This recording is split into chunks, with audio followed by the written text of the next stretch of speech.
তোমাকে দূর করতে হবে, তবেই তুমি ভক্ত হতে পারবে। কথায় আছে যদি পেতে চাও কিছু আগে নিজেকে হতে হবে নিচু। আগে নিচু হও, দেখবে তুমি ভগবানকে পাবে। দেখবেন বাবা যতই বড় বড় মন্দির হোক না কেন, মন্দিরের প্রবেশদ্বারটা দেখবেন খুব ছোট থাকে। বড় মন্দির চোখ মাথা তুলে দেখাতে হয়, কিন্তু মন্দিরে ঢোকার প্রবেশদ্বারটা দেখবেন ছোট্ট হয়। কেন? ওই ভেতরে প্রবেশ করতে গেলে মাথাটাকে নত করে ঢুকতে হয়। কারণ মাথা নত না হতে পারলে বাবা ভগবানকে পাওয়া যায় না।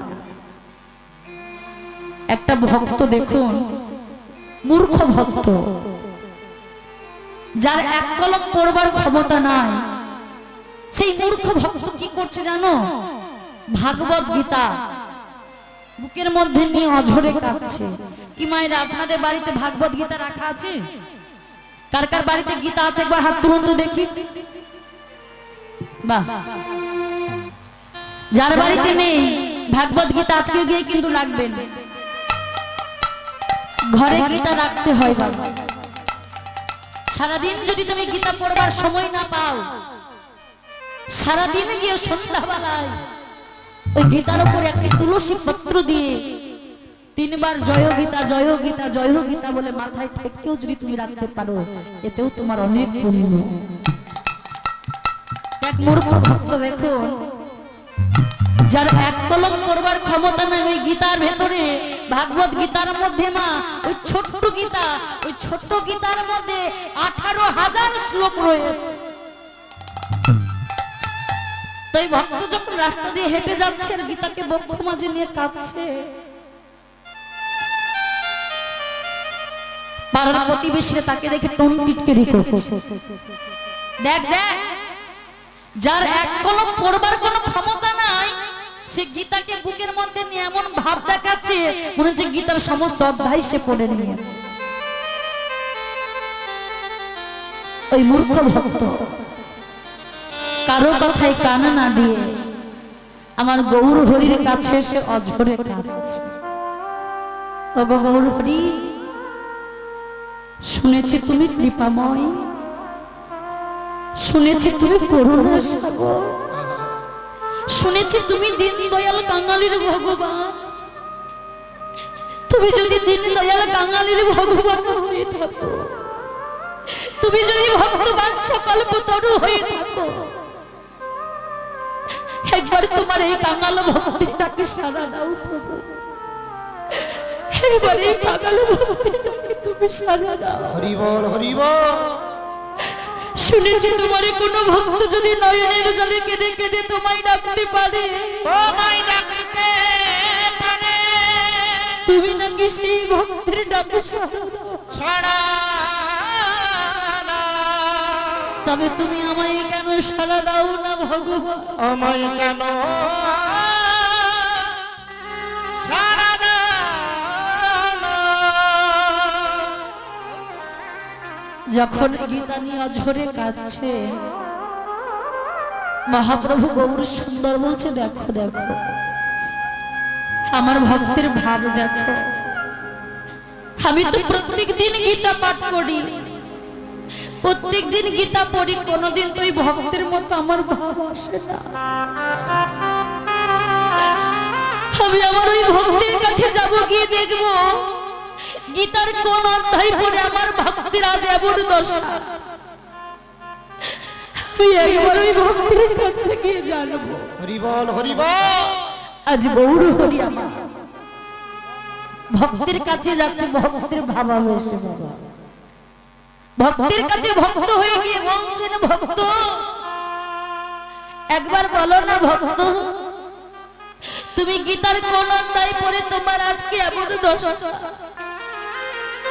জানো ভক্ত, আমি প্রত্যেক দিন গীতা পড়ি, কোনদিন তোমার মতো এমন ভাব আমার আসে না। বলো না ভক্ত, আজ গীতার কোন অধ্যায় পড়ে তোমার এমন দশা হয়েছে? ওই মূর্খ ভক্ত বলছে, তুমি কে আমি জানি না গো। আর এই যে তুমি আমায় বললে গীতার কোন পৃষ্ঠা কোন অধ্যায় পড়ে আমার এমন দশা, বিশ্বাস করো এই গীতার ভেতরে কি আছে আমি কিচ্ছু জানি না। তাহলে তুমি গীতাকে বুকের মধ্যে নিয়ে এমন হয়ে কাঁদছো কেন? বলছে আমি পড়তে জানি না তো কি হয়েছে, চোখে তো দেখতে পাই। দেখবেন বাবা, গীতার প্রথম পৃষ্ঠা একটা ছবি আঁকানো আছে। ছবিটা কি মা? দেখবেন অর্জুনের রথের সারথি ভগবান কৃষ্ণ। ওই মূর্খ ভক্ত বললেন, জানো, যদি অর্জুনের রথের সারথি যদি আমার ভগবান কৃষ্ণ হয়, হরি বল হরি বল, অর্জুন যেদিকে বলে সেদিকে কৃষ্ণ রথ চালনা করে, তাহলে ওই কৃষ্ণ আমার এই দেহ রথের সারথি তিনি হবে না? একবার বলো না তুমি, এই দেহ রথের সারথি কি তিনি হবে না? গৌর হরি আর দূরে থাকতে পারলো না বাবা, ছুটে গিয়ে ভক্তকে বলছে, ভক্ত তুমি দূরে ওরে আয় ভক্ত,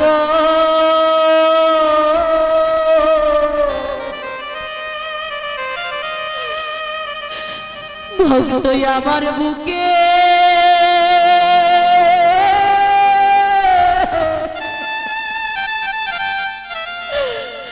বুকে আয় রে।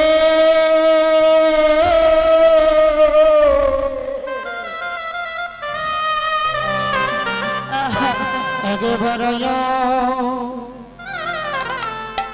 আয়াই ভক্ত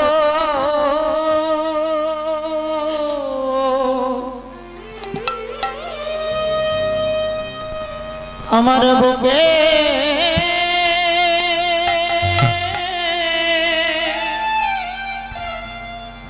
বুকে আয় রে, ওরে আয় ভক্ত,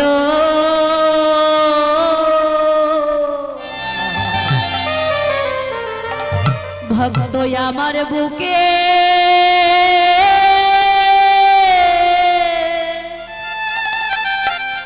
বুকে আয় রে। হরি বল হরি বল হরি বল, রাধে যে নিতাই, যে রাধেশ্যাম, যে রাধেশ্যাম।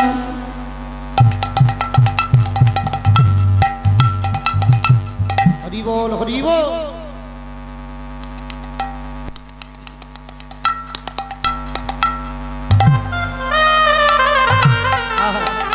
আজ আমার গৌর হরি সেই ভক্ত মাঝে ভক্তের মাঝে জড়িয়ে ধরে কাঁদছে, ভক্ত তোমার মতো ভক্ত দূরে কেন? ভক্ত আমার এই বক্ষ মাঝে এসো।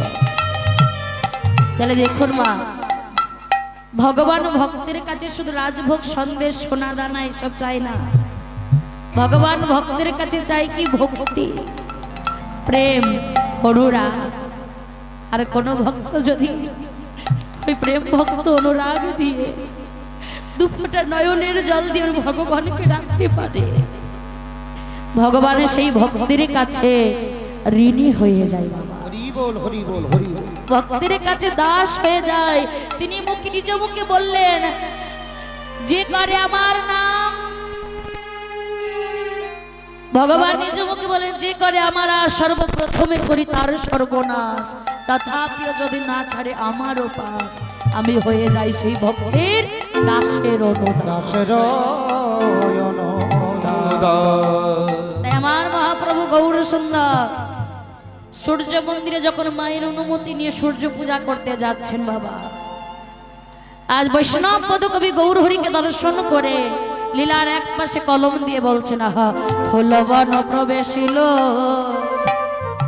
আমার গোরা নিজ মনি, ফুলবনে প্রবেশিলা গোরা নিজ মনে, বাসুদেব ঘোষে কহে গোরা যায় নিছানে, বাসুদেব ঘোষে কহে গোরার যাই নিছনে, বাসুদেব ঘোষে কহে গোরা যায় নিছানে, বাসুদেব ঘোষে কহে যাই রে নিছনে, যাই রে নিছানে, যাই রে নিছনে, যাই রে গোরার নিছানে, যাই রে নিছনে, ফুলবন প্রবেশিলা যাই রে নিছানি, বাসুদেব ঘোষে কহে যাই রে নিছনে। ঘোষে কহে শ্রীরাম নবদ্বীপ মাঝে নিতাই গৌর হরি বল হরি বল। বাসুদেব ঘোষে কহে দ্বীপ মাঝে বাসুদেব ঘোষে কহে দ্বীপ ওরা যাই রে নিছনে ফুলবন প্রবেশিল গোরাদি যমনে ওরা দিজ মনে বাসুদেব ঘোষে কহে যাই রে নিছানে। এতক্ষণ আমরা গৌর চন্দ্রিকা গৌর গুণগাথা আস্বাদন করলাম মা।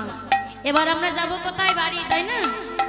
বাড়ি যাব কি মায়েরা? বাড়ি যাব কি গো? কোথায় যাব? বৃন্দাবনে, তাই না? তাহলে বৃন্দাবনটা কোথায়? যেখানে আপনাদের মতো